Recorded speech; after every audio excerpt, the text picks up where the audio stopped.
The first item in the news today is the recent elections that took place across the country.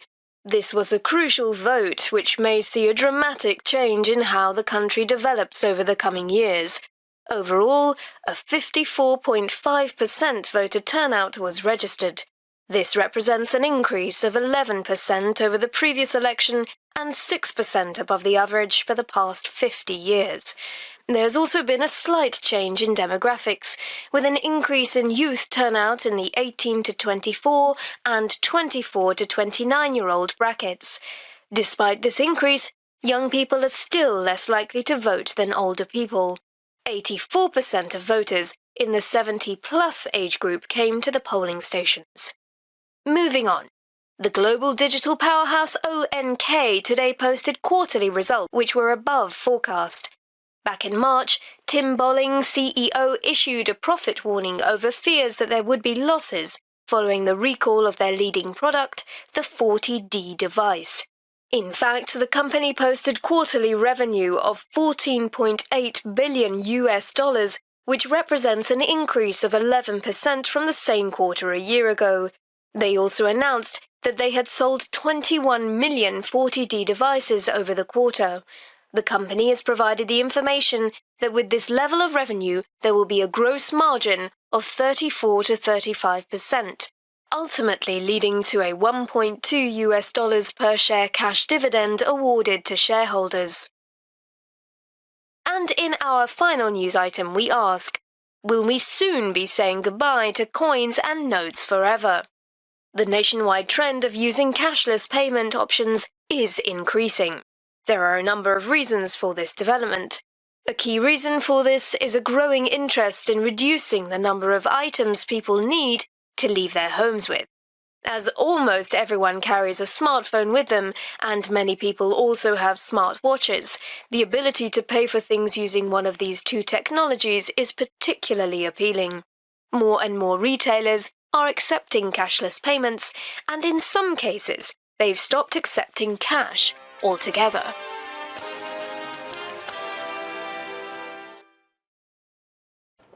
Hey you guys, I've been looking for you. I've got an idea. A study group. What do you think? Are you interested? Yes, I need a study group in a big way. Me too. Do you think we have enough people here for a study group? I mean, there are only 4 of us. Sorry, 3 of us. Chris can do study group. Right, Chris? Yeah, there's no way I can do a study group. I have an assignment and then I'm too busy, but I'll stay for this first meeting. Should we try and get another group together with us for this? No, I don't think so. I think 3 is fine. Ideal size. Really. Me too. Okay, 3 people then. 4 people for the first meeting. What next? What about a meeting place? We can't meet here in the library. It's not too bad, especially if those other people would go away. But we can't exactly ask them to leave and people might get annoyed with us talking. Can I say something here? Sure, go ahead. There's a study hall next to the cafeteria. It's almost always empty. Could we meet there? A study hall? Who knew? Well, sounds good to me. Yeah, I've never been there, but... So we ought to decide how long for and how often. I read somewhere that you should make the meeting at the same time each week, like a seminar. That way we'd take it more seriously. We may as well make it for this time since we're all here. Is this time okay? Works for me. Me too. Hang on just a minute. I know I'm not going to be in this group, but aren't we supposed to have a seminar at this time every other week? No, Thursday, no? No, that's on Thursday. Sorry, forget I said anything. Don't worry about it. So everyone agrees that this time is fine. Every week? Yeah. Yes. How long should we make it? An hour? Could we find a way of making it 2 hours? 2 hours seems a bit like too much. To start with then, 90 minutes? Compromise? is that okay with you, Dina? Fine by me. Okay, so I guess all we have left to decide is exactly what we'll do when we meet. The final exam is a way off. I guess we could review our notes or practice learning things by heart. I have a list of do's and don'ts, actually, that I got online. I could be a moderator, and we could use the ideas as a starting point.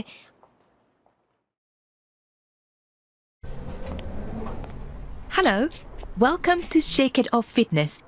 How can I help you? Yes, thanks. I've been meaning to come in and find some information about here for some time. I was wondering if you could help me. Sure, of course. What would you like to know?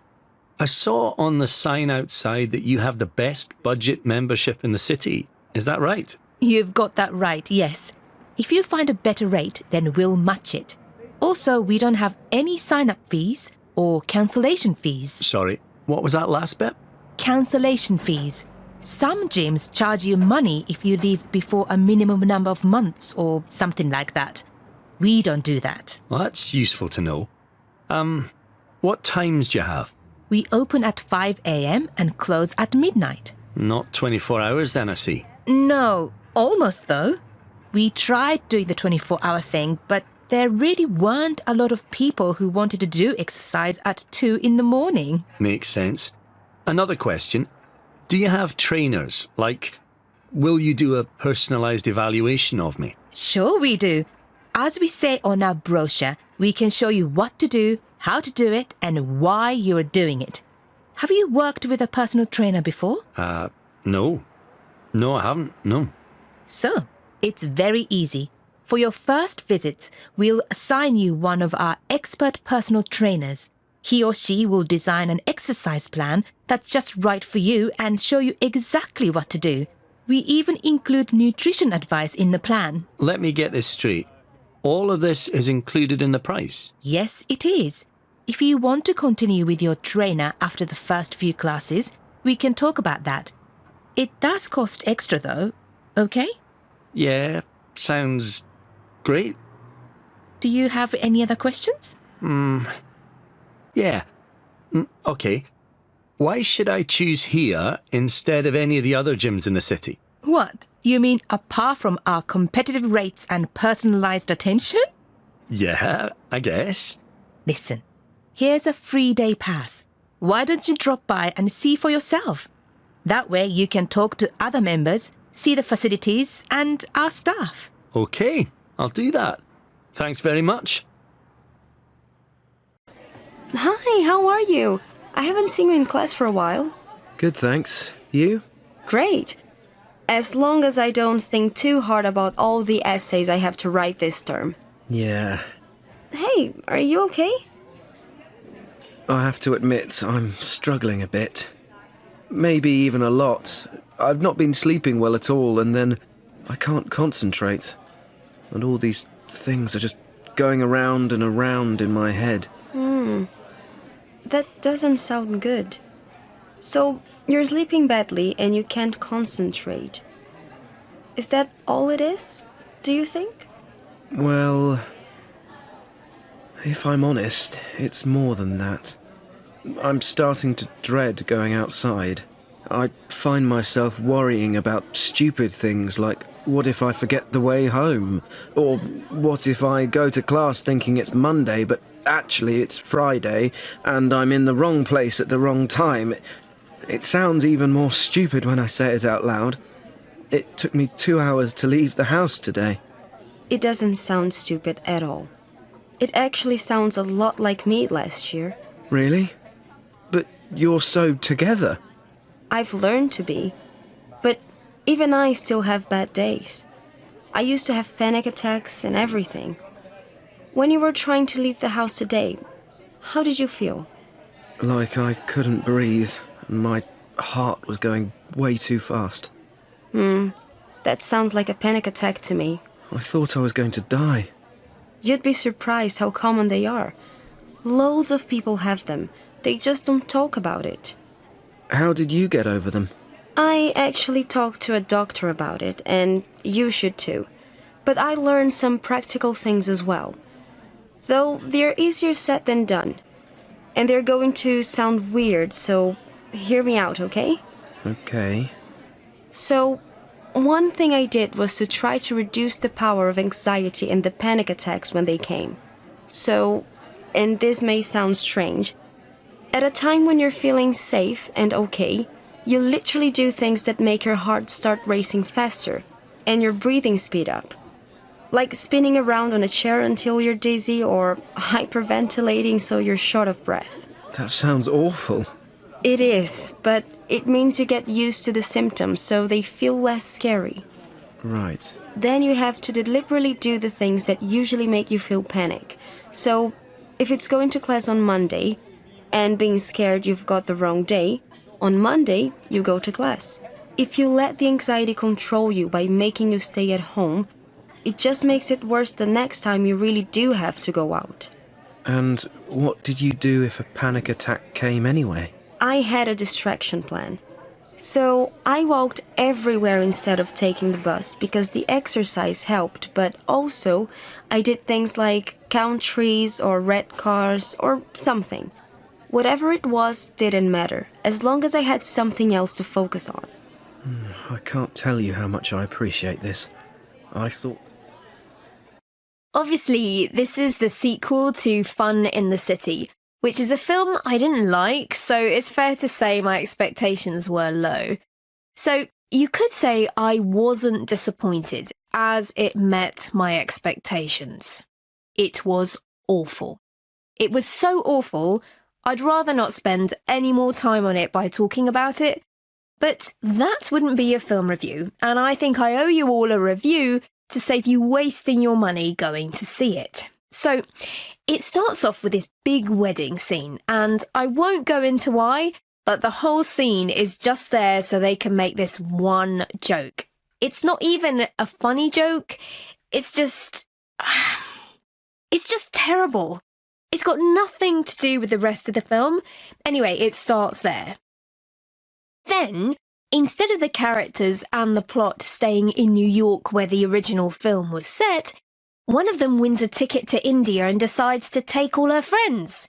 It's what directors do when they've run out of ideas. Let's take our characters on tour.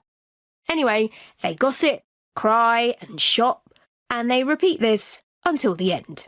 No real people would ever act like this. I didn't have any sympathy for their problems or even care what happened to them. Don't go and see it. You'll only encourage them to make another sequel. The world doesn't need 3 of these films.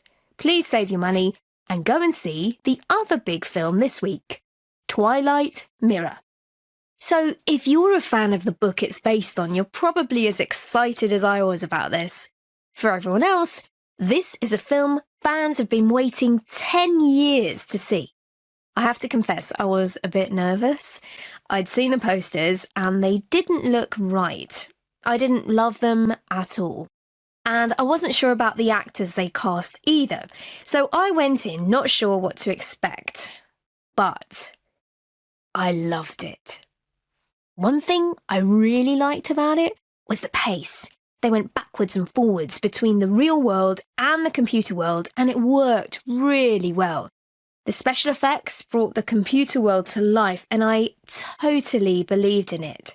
But more than that, I felt emotionally connected to the story and the characters. The whole film worked on so many levels. It reminded me of going to the cinema as a child, how much fun that was. I can't recommend it enough.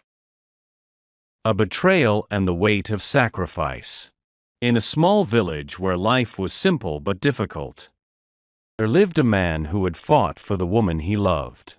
After saving her from a brothel, he and she created a life that included 2 boys aged just 1.5 years and a girl aged 7. It wasn't an easy life. They were far from rich. They had each other.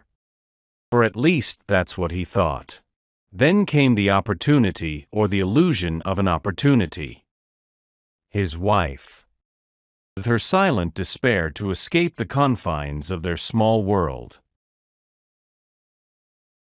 decided to go work in Spain. She would pick strawberries, and they both hoped to improve their lives. She asked her husband to support her decision. Despite his deep reservations, he didn't want her to leave, especially with the children so young. He eventually accepted. After all, it was for his family, for their future. The day she left marked the beginning of the downfall. She had promised that she would return. Shortly after her arrival in Spain, her perspective changed. Life there was not what she had imagined. The work was exhausting. Distance from his family overwhelming. And the isolation relentless. That's when she met someone else. Maybe she was looking for something more. Or maybe she just wanted to feel alive again. Whatever the reasons, she made the fateful decision to file for divorce. It wasn't the first time their marriage was on the brink of separation. 4 years earlier, she had asked for a divorce and she did. But after the divorce, she changed her mind, wanting to try again. The husband had then forgiven her, clinging to the hope that their family could become whole again. But now, it was different.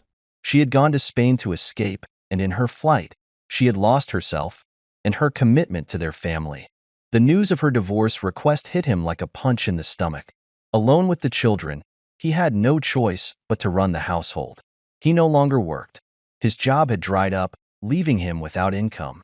He had to take the children to school, prepare their meals, and maintain a semblance of normalcy for them, even though his heart was breaking.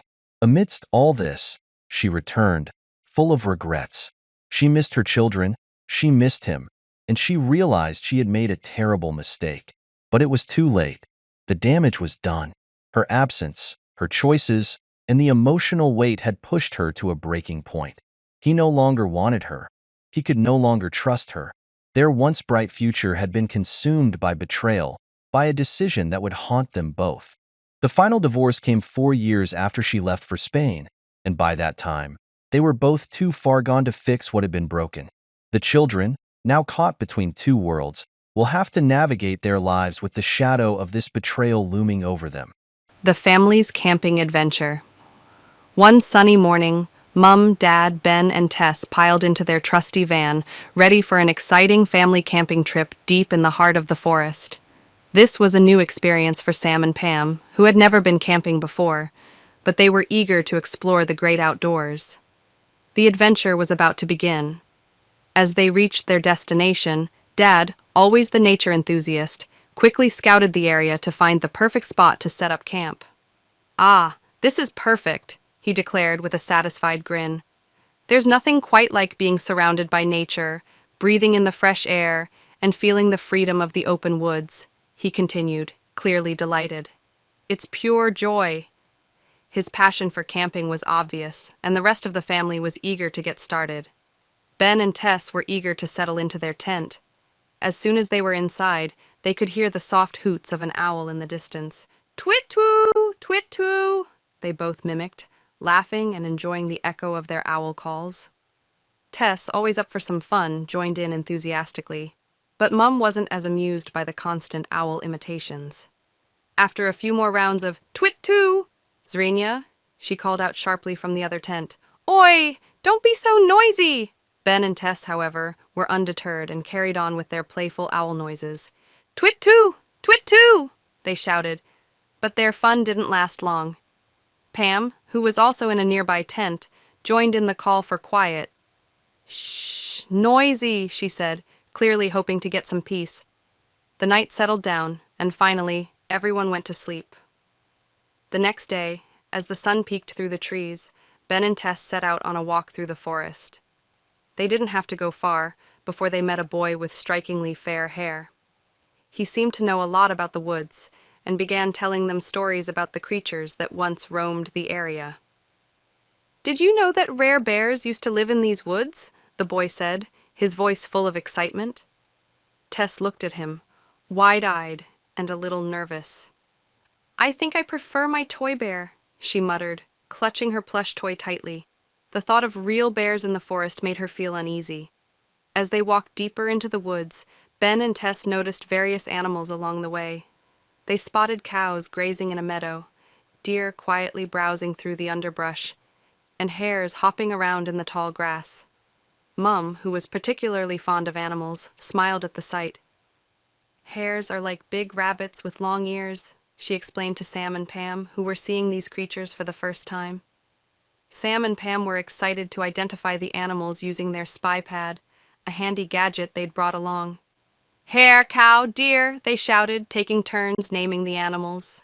The adventure continued, with the family walking through thick patches of trees, leaves, and twigs that crunched underfoot. Dad, always cautious, reminded them to stay alert. Be careful, some of these sticks are sharp, he warned as they trekked along. It wasn't long before Ben let out a yelp. Ouch! He exclaimed, clutching his ear.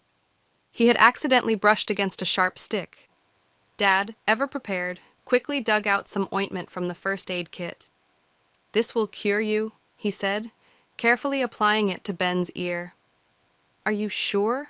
Ben asked, still rubbing his sore ear, but Dad was confident. Trust me, it's all part of the adventure, he said with a reassuring smile.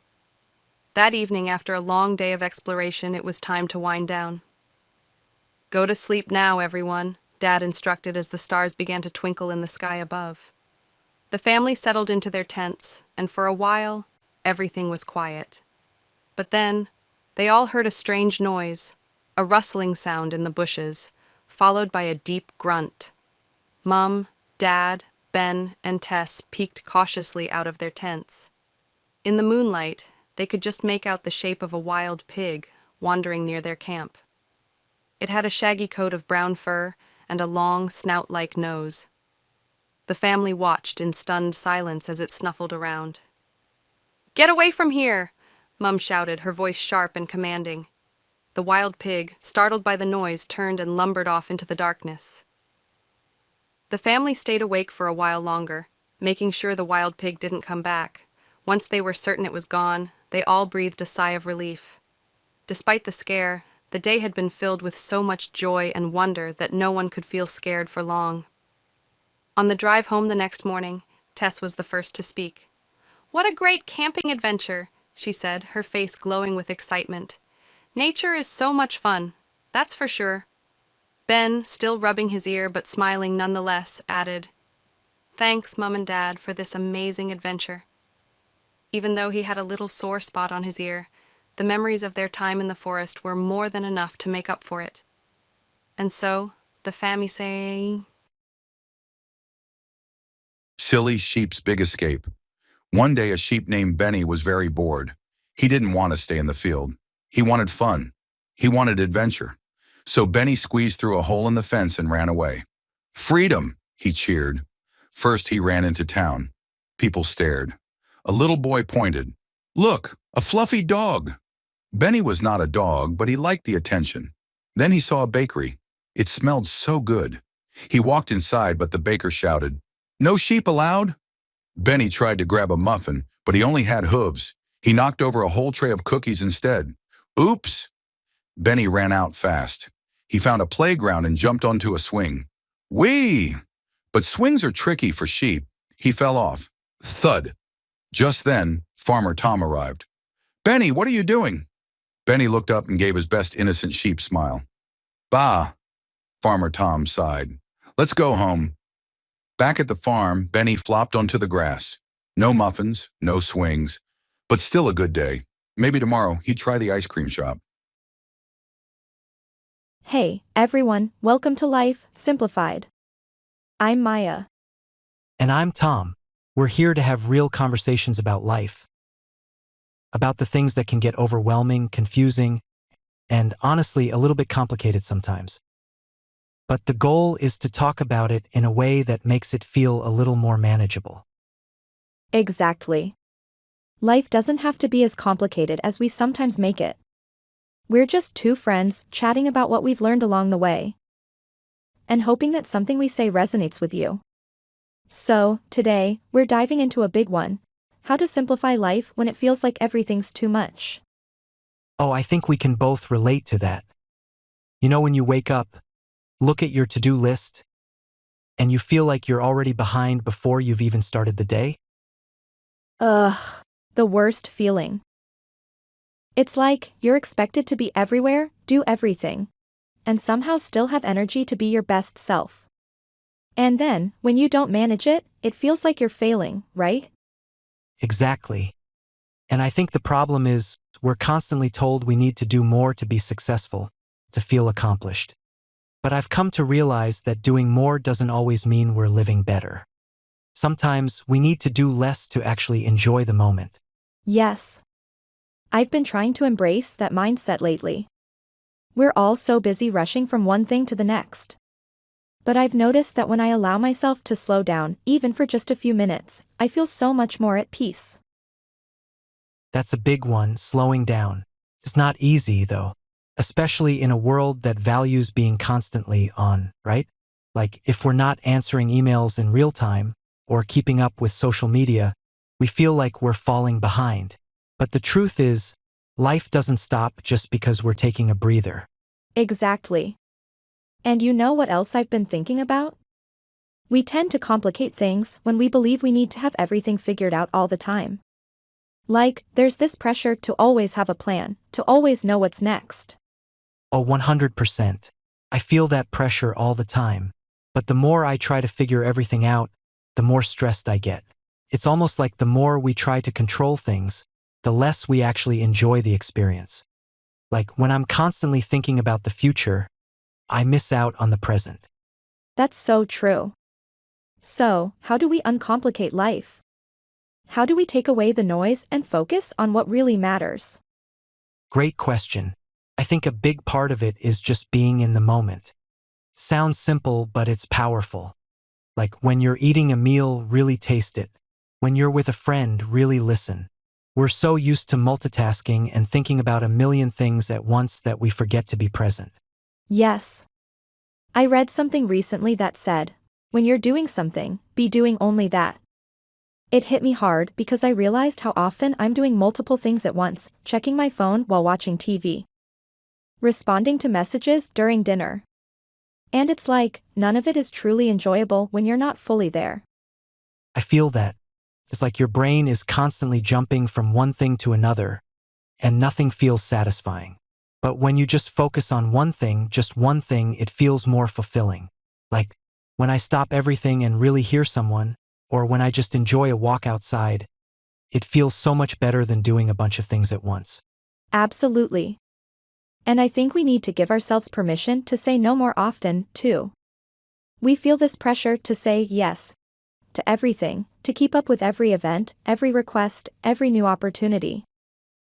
But when you say yes to everything, you're saying no to yourself. That's a tough one, especially for people who want to be helpful or supportive. But you're right. Saying no isn't selfish. It's about protecting your time and energy so that when you do say yes, it's because you really want to, not because you're afraid of letting someone down. Exactly. And I've realized that saying no doesn't just mean turning down things. It can also mean saying no to certain thoughts, like the negative, self-critical thoughts that pop up when we're feeling overwhelmed. Oh, I hear that. It's so easy to get caught up in the cycle of self-doubt. I'm not doing enough. I'm not good enough. And it just spirals. But when you catch yourself in that negative thinking, it's helpful to remind yourself that you're allowed to be human, that you don't need to be perfect. Right. And that's a big part of simplifying life, too, being kind to yourself. So much of our stress comes from the pressure we put on ourselves. But if we can learn to take a step back and just say, it's okay. I'm doing the best I can, that can take off so much of the weight. Yes. I think it's about accepting that life isn't always going to go according to plan. Sometimes things go wrong, and that's okay. We can't control everything, but we can control how we react to it. And I think when we stop overthinking every little thing, we open up space for more joy, more peace, and more freedom. Absolutely.